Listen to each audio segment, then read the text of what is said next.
introduction, and because the other classes, 7A and 7C, they began already, and they watched a couple of videos as an introduction. So we are going to do the same thing. We're going to watch a couple of videos that are connected as an introduction of this section of the book. That is, we're going to talk about the Egyptians. But first, we're going to talk about the area where they were flourished, where they developed that civilization, the Egyptian civilization. Okay, so here I brought a couple of videos, and we are going to watch it as an introduction. Okay, so please pay attention. All this information related to Ancient Egypt was a great and powerful civilization that lasted for more than 3,000 years. Egyptian culture is renowned for its amazing wealth, treasures including gold and precious gemstones, richly decorated homes and furnishings, ornate garments, and striking architecture. Few other ancient societies have captured our imagination so completely. What made Egyptian civilization so enduring? So wealthy and prosperous, and so powerful. Could the explanation be as simple as its geography?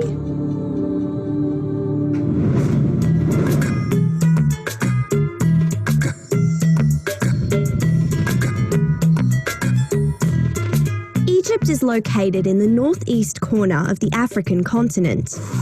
It is bordered by the Mediterranean Sea on the north. Vast reaches of desert form natural barriers on the other three sides, including the mighty Sahara, the world's largest desert. Invasions of Egypt were rare because the deserts were virtually uncrossable.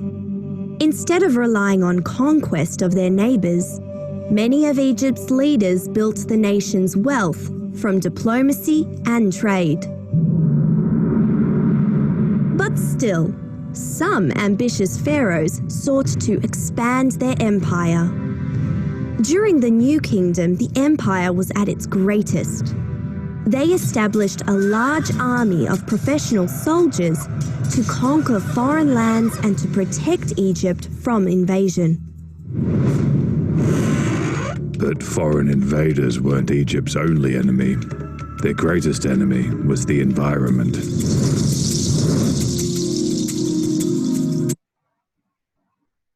Okay, this is the video number 1. Let's watch the other video that the other classes watch it. See, let me see. Okay.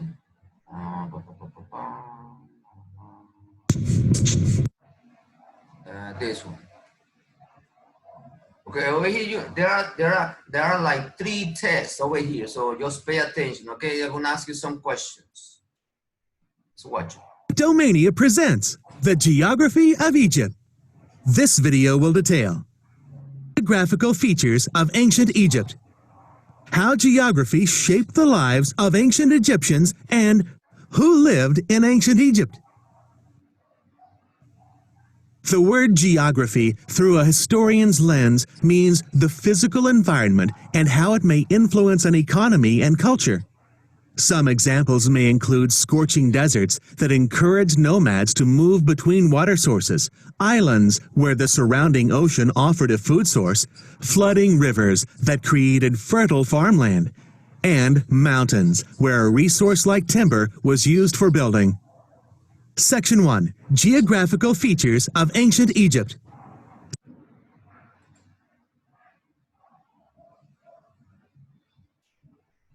Egypt is the longest-standing civilization on the African continent. Of its over 390,000 square miles, 90% of it is desert that receives almost no rain. The only water in Egypt comes from the 4,258-mile-long Nile River and its annual floods. The Nile Delta is a fan-shaped outlet for the Nile River in Lower Egypt, north of Cairo, primarily used for farmland. It receives only about 8 inches of rain each year, Due to the fact that it flowed into the Mediterranean Sea, the Nile became a link to an outstanding water trade route connecting Africa with Europe and Asia. To the west of the Nile River is the Nubian Desert. The Nile's first natural cataract, or shallow area, fall within the Nubian region. The Nubian Desert is considered a smaller part of the vast Sahara Desert, just below Upper Egypt, which is south of Cairo. The Nile is fed from two rivers in the south of what is now Sudan. The Blue Nile stems from the Ethiopian highlands along the Red Sea, while the White Nile makes the other branch, getting its name from the color of the clay it washes north. South of the White Nile River sits Lake Nasser, one of the largest man-made lakes in the world at 600 feet deep. That's like stacking 60 school buses on top of each other.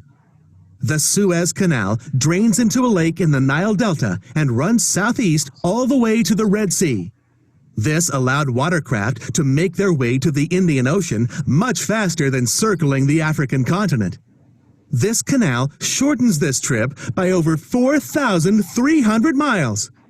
Egypt and the Red Sea to the east offer a land bridge between Africa and Asia. Ancient merchants and pilgrims traveled from the Nile River Valley north past the Red Sea, crossed the Arabian Peninsula, and then rounded the Persian Gulf. Test your knowledge. Let's play Where's the Duck? In this game, you will track the duck as it appears on a blank map of Egypt. Once the music stops, you will use an Egypt map labeled with physical features to determine where the duck ended up. Other animals may appear on the map, so don't forget to keep your eyes on the duck.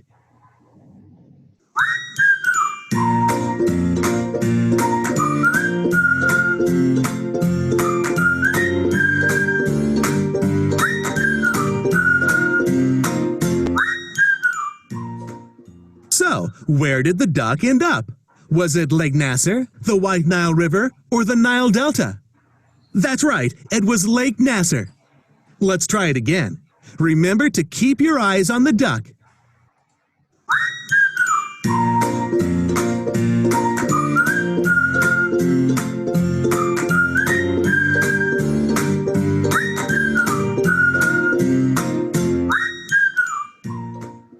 So where did the duck end up? Was it the Nile River, the Red Sea, or the Nubian Desert? It was the Nubian Desert. Let's try one last time. You got this.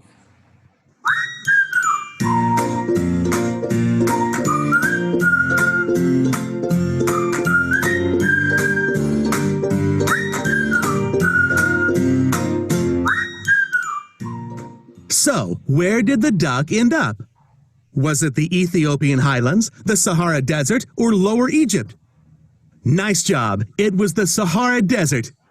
Here's the dish. In addition to duck and quail, a popular Egyptian meal is called ful mudamas, which was a fava bean mash with lemon and garlic. Originally, the Egyptians prepared this meal in a pot that they buried in desert sand. The heat of the sand covering it cooked the mash like an ancient crockpot. How does geography shape lives? The Nile River equaled life for the Egyptians. They farmed on the Nile's banks. Healthy crops of barley and other grains thrived in its rich soil. The fish and small birds that lived in and around the Nile also offered food for the Egyptians. Legends and religion stemmed from the Nile and its surrounding landscape. Clay from various stretches of the Nile River became useful tools and containers, as well as art. Flax was also grown in Egypt, and when dried and spun, became linen cloth. Papyrus was treated the same way as flax and dried into paper. The Nile River Valley also provided mines of copper, which they made into tools and traded for other needed resources from Egypt's neighbors. Who lived in ancient Egypt? Hunter-gatherer nomads settled along the Nile River starting around 6000 BCE, and the written history of Egypt started when it was unified by Menes around 3150 BCE. The intermediary period marked a split in Egyptian government when two major capitals arose: Thebes in Upper Egypt, southern, and Hierakonpolis in Lower Egypt, northern. Thebes eventually overtook Hierakonpolis and started a dynastic rule, moving Egypt into the Classic Age. Art, culture, science, and farming techniques greatly expanded during this time. Then Thebes weakened enough for invaders to take over. Little is known about Hyksos, meaning foreign rulers, except that they gained a stronghold in the city of Avaris and spoke a Semitic language similar to that in Middle Eastern countries. At the same time, the Nubians also took over southern Egypt. Both cultures melded with Egyptian culture, causing a rich and diverse country. Eventually, Egyptians regained their lands and continued dynasty-based rule until Egypt was conquered by the Greeks.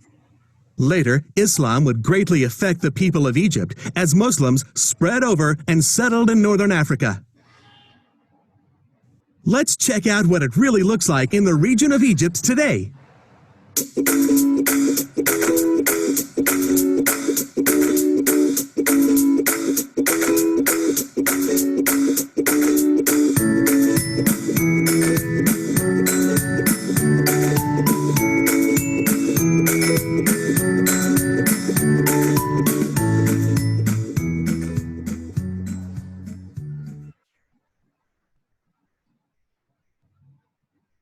As you can see, the physical environment of ancient Egypt greatly influenced the economy and culture of the people that lived there.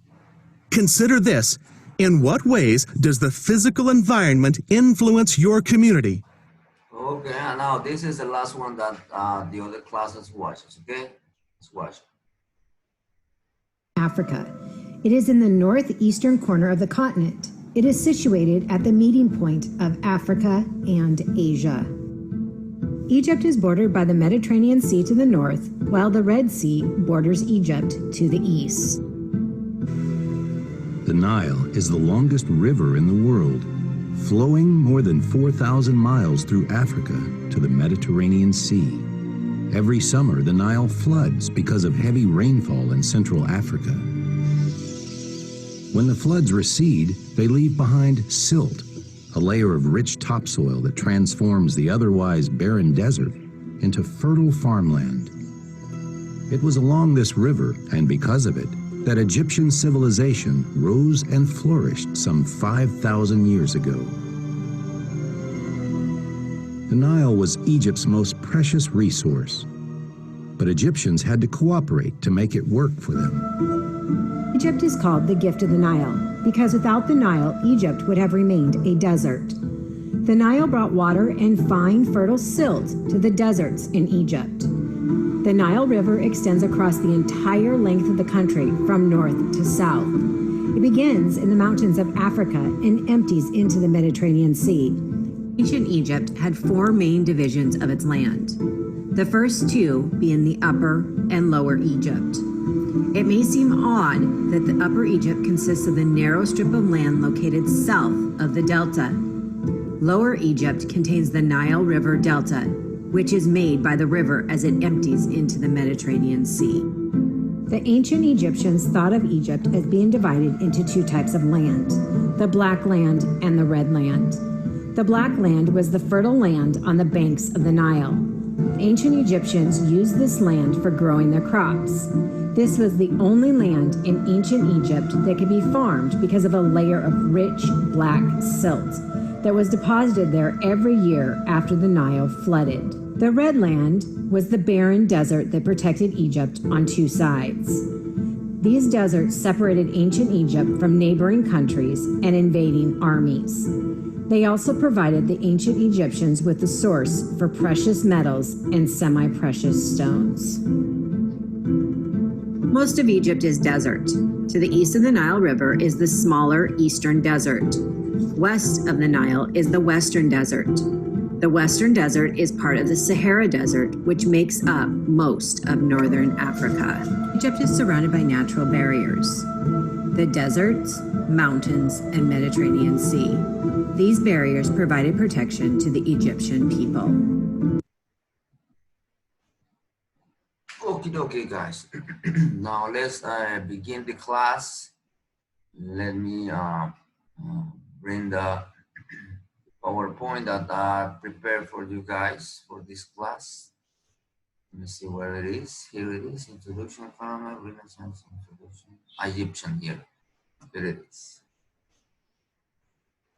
Okay, over here I'll try to summarize all this chapter. This chapter is the geography and early Egypt, and that is on page 104, 105, 106, 107, and 108. I try to summarize over here in this PowerPoint, and we are going to discuss this chapter today and tomorrow. Okay. So let's begin. We got like 8 minutes, so we'll start reading and try to understand this chapter. And remember, at the end, we have an assessment that we have to complete in our notebook, and also the vocabulary. Remember, over there already. Let me tell you, you have already the vocabulary. You have to complete the vocabulary that is on page 102. The key terms is cataracts, delta, menace, pharaoh, and dynasty. Those are the words. There are 5 words as a vocabulary in this chapter. Remember, we are starting the second trimester. You need to follow a page. Tienes que doblar una página para dividir el primer trimestre, el segundo trimestre. And the name of the chapter is Geography and Early Egypt. Teacher, what page?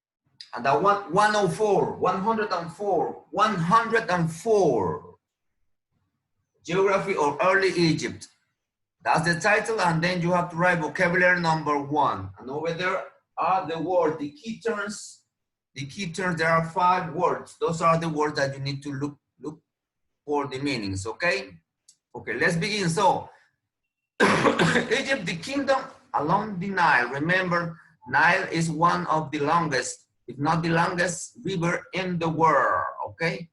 The Nile River is still one of the longest river in the world, okay? Let's continue. Well, the main idea in this chapter is that Egypt was called the gift of Nile. Why? Because over there was where this civilization flourished. Remember, most of the civilization flourished or developed along a river, a very special river. Remember the Persians, and they flourished between these two, the Tigris and Euphrates. Remember, okay? That's why they call it Mesopotamia. It's a town between two rivers. Okay.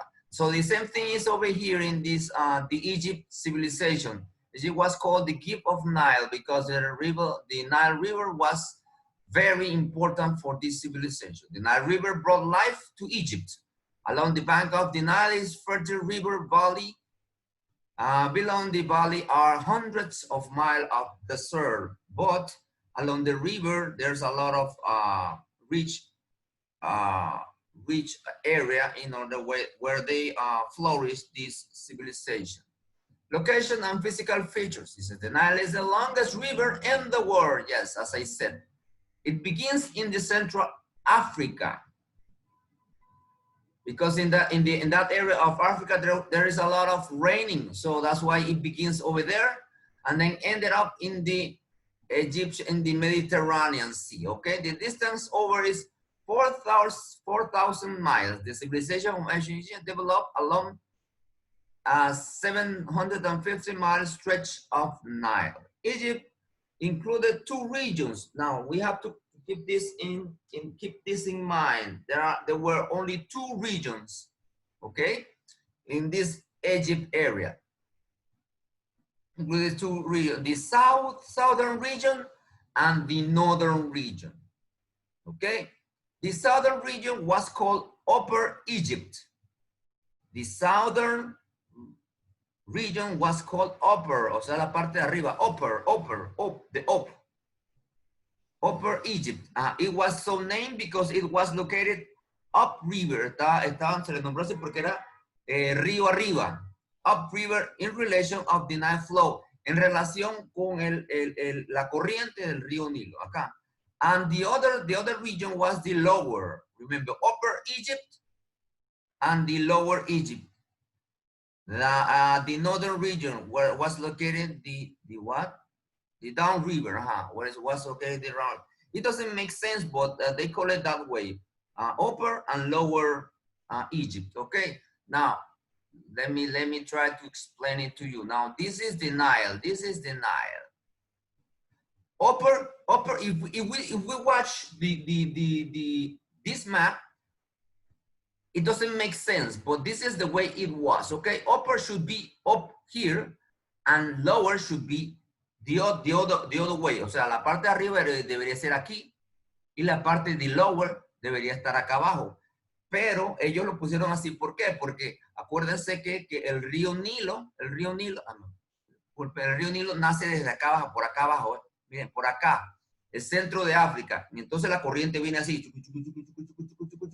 Va la corriente por acá, y termina aquí. Están los deltas y termina acá en el Mediterráneo. Por eso es que esta es la parte, la de acá, la del sur, es la parte the upper, and the other one is the lower. Okay, that's why.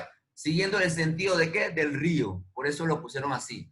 Upper Egypt and Lower Egypt. Por eso mismo, ¿ya? Entonces, Egipto estaba dividido en dos regiones, chicos. En dos regiones. The Upper Egypt and the Lower Egypt.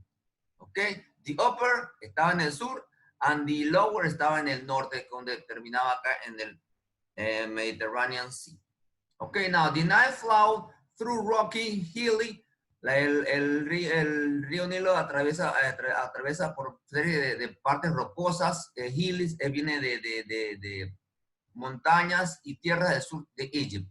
At several points, this rough terrain caused cataracts. Este es un ejemplo de unas cataratas que se forman allá en el Nilo. Pareciera que no hubiese, pero sí hay una área donde hay puras cataratas, ¿ok?